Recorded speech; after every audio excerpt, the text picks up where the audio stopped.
Друзья, всем привет! Весна в этом году оказалась сложной и, к сожалению, мы как никогда поздно открываем этот фидерный сезон. Но, как говорится, лучше поздно, чем никогда. Я думаю, все с этим согласны. Для нас всегда первая рыбалка в каждом новом году – это прежде всего проверка снастей и возобновление забытых навыков после длительного перерыва. Ну и если повезет, взять в руки свою первую рыбу. Поэтому, чтобы далеко не ехать, в этот раз мы решили половить прямо в городе и отправились на Труханов остров. Вообще мы рассчитывали заехать вглубь острова, но на въезде стоит шлагбаум и пускают машину только по каким-то непонятным пропускам. Блокпост как на въезде в Пентагон. В общем, вещей у нас много, идти далеко туда, куда мы хотели, и поэтому было принято общее решение приземлиться на ближайшем свободном месте. И, конечно же, первым делом необходимо замешать прикормку. Поскольку эта рыбалка у нас первая в этом сезоне, так сложилось, что ловить мы будем на новую прикормку, будем впервые ее тестировать, и также я сейчас покажу новый ликвид, который мы будем тоже тестировать. Значит, прикормка это у нас от фирмы Foodie Fish, мы ни разу ей еще не пользовались. Замес будет абсолютно простой, такой, скажем, классический фидерный замес. Мы возьмем 3 килограмма прикормки. Это 1 килограмм прикормки универсальный фидер, килограмм прикормки на леща, она такая вот идет розоватого цвета, и темная прикормка плотва. Все это дело мы сейчас засыпем в наше ведро, хорошо перемешаем и будем увлажнять водой с добавлением самодельного ликвида. Этот ликвид я сделал где-то 1,5 месяца назад. Он уже очень хорошо успел настояться. Здесь рецепт очень простой. Инвертный сироп, про который мы уже снимали видео. И этот сироп настоен на корице с добавлением ванили. Я считаю, что этот сироп очень хорошо должен сработать на леща и на плотву, потому что он сам по себе сладкий. И также корица и ваниль, соответственно, тоже нравится как лещу, так и плотве. Поэтому сейчас мы все это дело приготовим. Ну, давайте начнем с того, что мы наш ликвид добавим в воду. Вот так вот. Ну, здесь небольшое количество надо. Так он тянется, как желе. Сейчас мы его перемешаем с водой. И этой водой, как я уже сказал, будем увлажняться.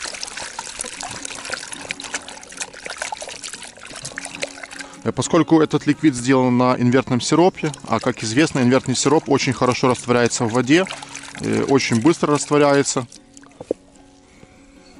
Вода уже пахнет корицей. Ну и ваниль, конечно, тоже немножко чувствуется, но корицы здесь я добавлял больше, ванили совсем немного. Все-таки основа здесь это корица.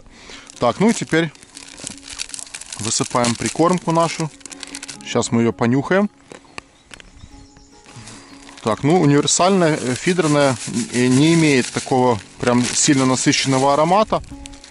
Но присутствует такой аромат, даже не знаю, каких-то, как, может, каких-то специй, но не ярко выраженный аромат. Она все-таки такая считается базовая, больше нейтральная. Теперь откроем лещевую прикормку.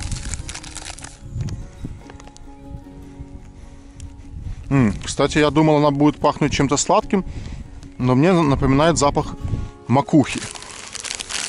Здесь хорошо, что есть большое количество крупной фракции. Это кукуруза в основном. Вот, и теперь посмотрим, какая у нас плотвичная прикормка. Плотвичная прикормка пахнет какими-то такими специями интересными. Уже хочу сказать, мне очень понравилось, что видно, что прикормка это не нахимиченная. Она вся имеет такие нейтральные ароматы. И нет какого-то такого прям ярко выраженного запаха, который может рыбе не понравиться. Она видно, что полностью натуральная. И такая, скажем, нейтральная. Ну, а уже дополнительно ее можно вот такими вот ликвидами, ну или такими, или покупными, можно ее как бы пробовать ароматизировать дополнительно.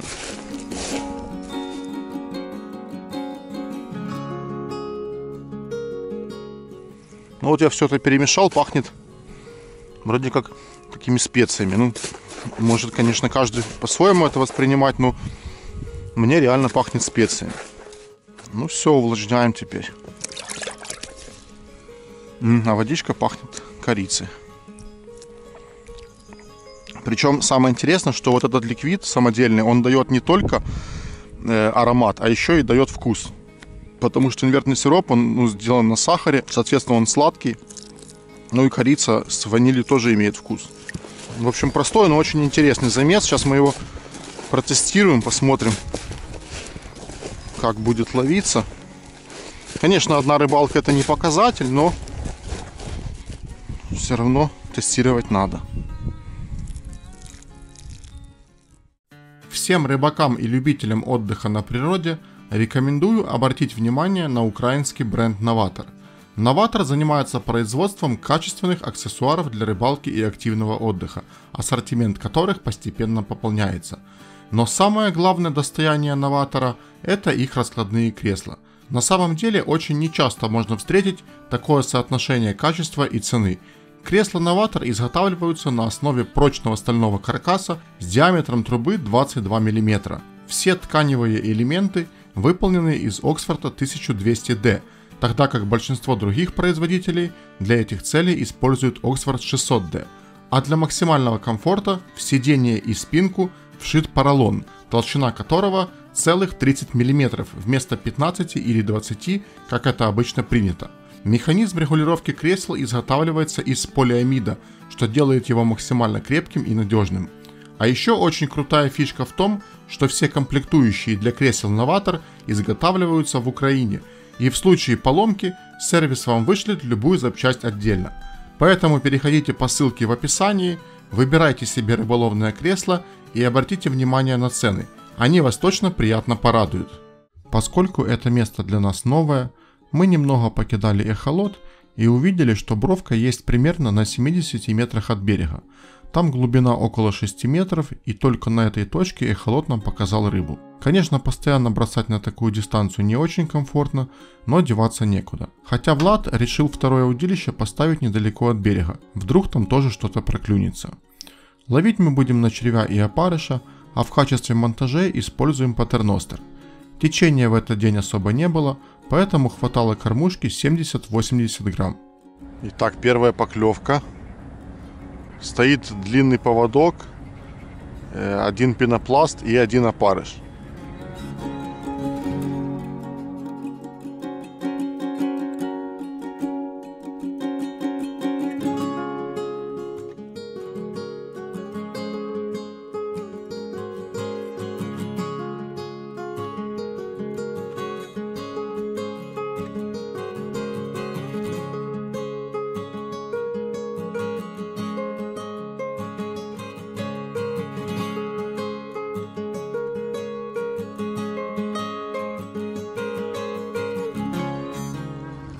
Рыбка есть.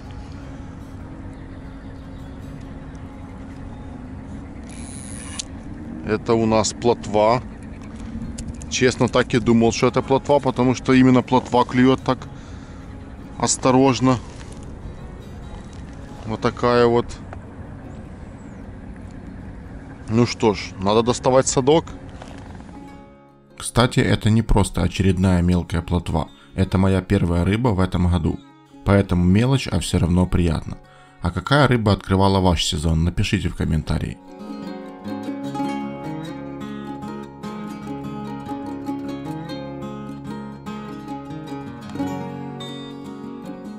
И вот сразу после заброса последовала поклевка. Поклевка уверенная, резкая, довольно мощная.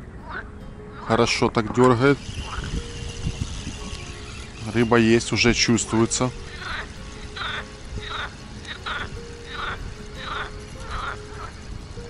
Наживка точно такая же. Один опарыш и пенопласт на длинном поводке.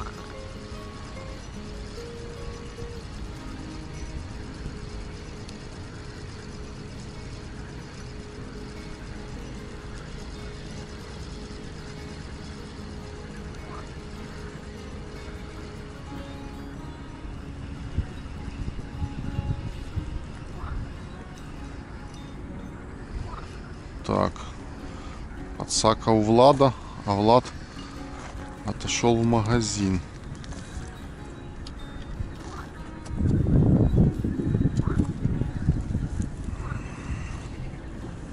Будем пробовать без подсаки.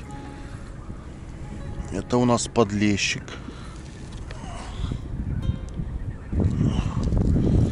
Есть.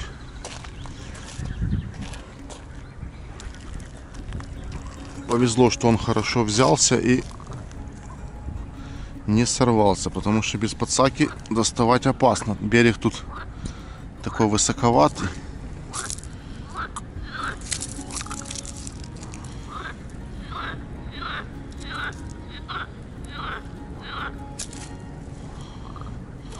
Вот такой вот подлещик.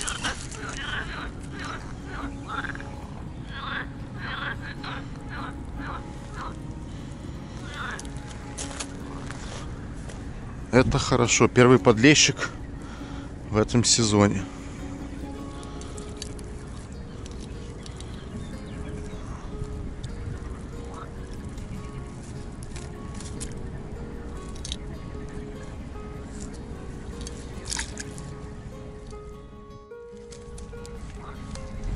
Буду пока продолжать использовать ту же самую наживку. Раз она работает, почему бы и нет. Один пенопласт, вот такой вот салатовый, и один опарыш. Опарыш у нас сегодня такой достаточно крупный.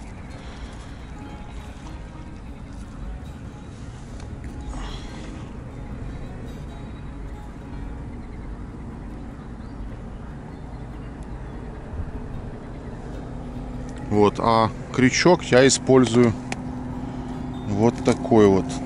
Это одни из моих самых любимых крючков. Декой, серия Игги.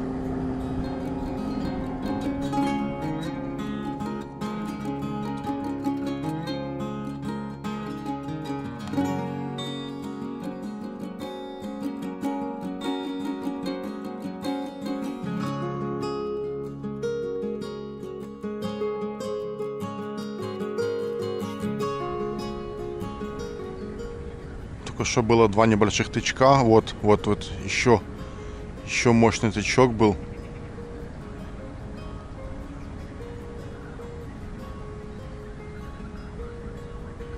Надо было, конечно, подсекать, но пока говорил, немного пропустил этот момент. Немножко подождем еще. Ну, давайте проверим.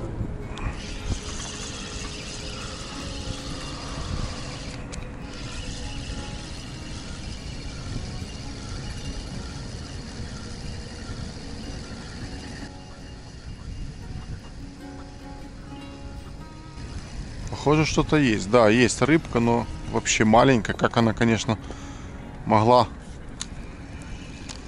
так ударить, даже не представляю. Действительно, вершинка, если вы видели, если камера это зафиксировала, то там было видно, что был очень хороший тычок.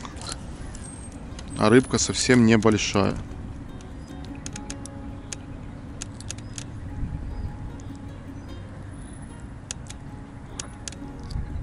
Долго ждал, успела заглотить сильно. Вот такая плотвичка маленькая. Ну, пока положим ее в садок. Она просто глубоко взяла, уже кровь пошла. Скорее всего, она уже не выживет. Поэтому возьмем ее тоже.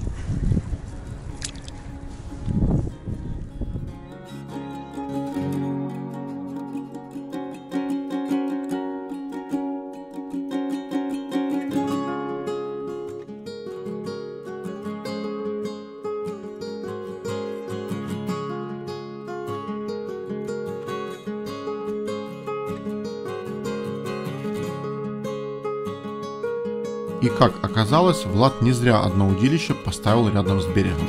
У него также произошла мощная поклевка, и на крючке был подлещ.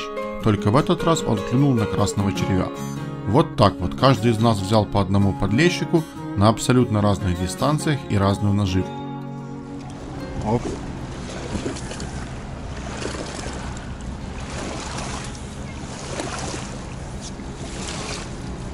Подлещ. Ближняя дистанция. Большой толстый червячок. Подлещ. Да. Просто червь, да, красный? Просто красный червь.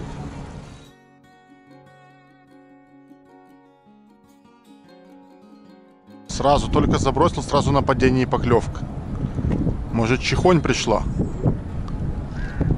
Моментально, даже не успел натянуть шнур.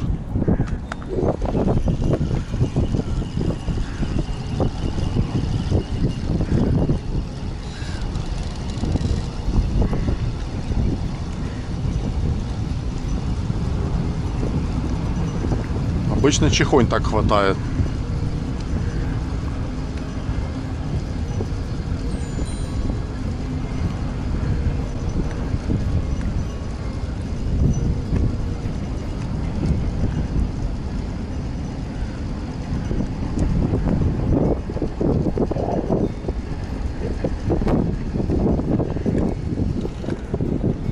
Да, это чехонь.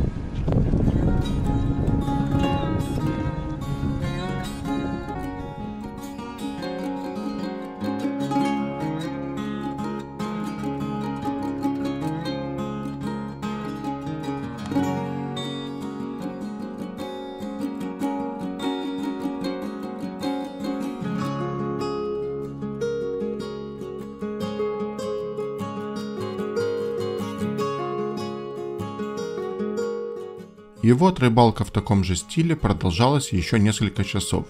Подлящиков больше не было, только лишь небольшая плотвичка поклевывала периодически.